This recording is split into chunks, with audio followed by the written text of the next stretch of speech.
Chers amis et paroissiens, nous approchons de Pâques, la plus grande fête de la foi chrétienne, celle de la résurrection de Jésus-Christ. Or, le texte biblique de ce mercredi dans la liste de la Fédération protestante est l'institution de la Pâque dans le livre de l'Exode au chapitre 12, les versets 21 à 36. Alors Pâques au pluriel ou Pâques au singulier? Les deux sont liés. Voici un extrait du texte d'aujourd'hui. Immolez la Pâque, et lorsque vos fils vous diront « Que signifie pour vous ce rite ?» vous répondrez « C'est le sacrifice de la Pâque en l'honneur de l'Éternel, qui a passé par-dessus les maisons des Israélites en Égypte lorsqu'il frappa les Égyptiens et qu'il préserva nos maisons. » Pessah, Pâques, il a passé.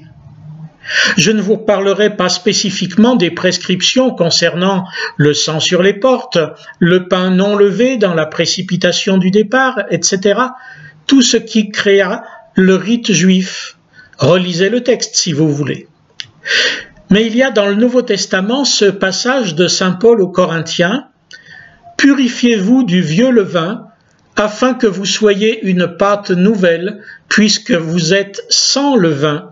Car Christ, notre Pâque, a été immolé.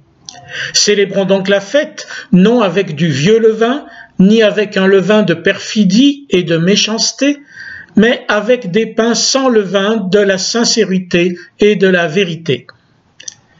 Christ, notre Pâque, a été immolé. Ainsi, tout le récit de la Pâque, de la sortie d'Égypte, de la libération de l'esclavage, n'est-il que la figure de cet autre événement ô combien plus fondamental pour toute l'humanité, la croix de Jésus-Christ.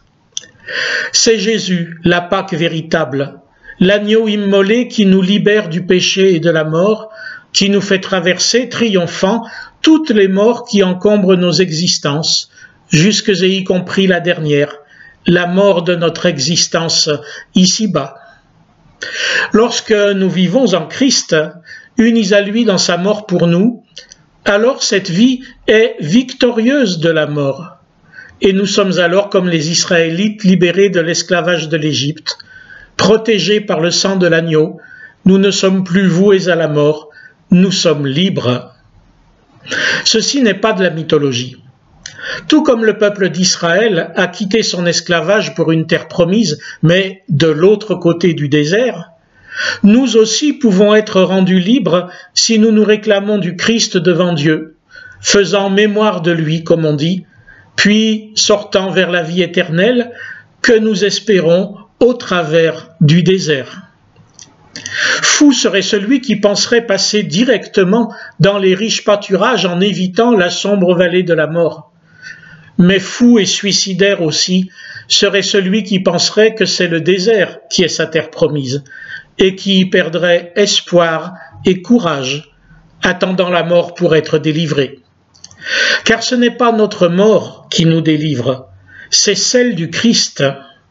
Et par son esprit, il nous guide, nous nourrit du pain non levé, nous fait tenir debout dans les épreuves, aimant dans l'adversité, espérant dans ce monde sans espoir, qui est livré aux puissants et aux méchants, livrés eux-mêmes à la mort. Cette vie, ce monde, vous désespère? Ne regardez pas à eux, ne regardez pas à l'esclavage de l'Égypte, mais à la glorieuse liberté des enfants de Dieu, qui est votre héritage et votre espérance, dès maintenant. En Christ, que votre semaine et votre attente de Pâques soient bonnes en sincérité et vérité. Lui, il a vaincu la mort pour vous qui croyez.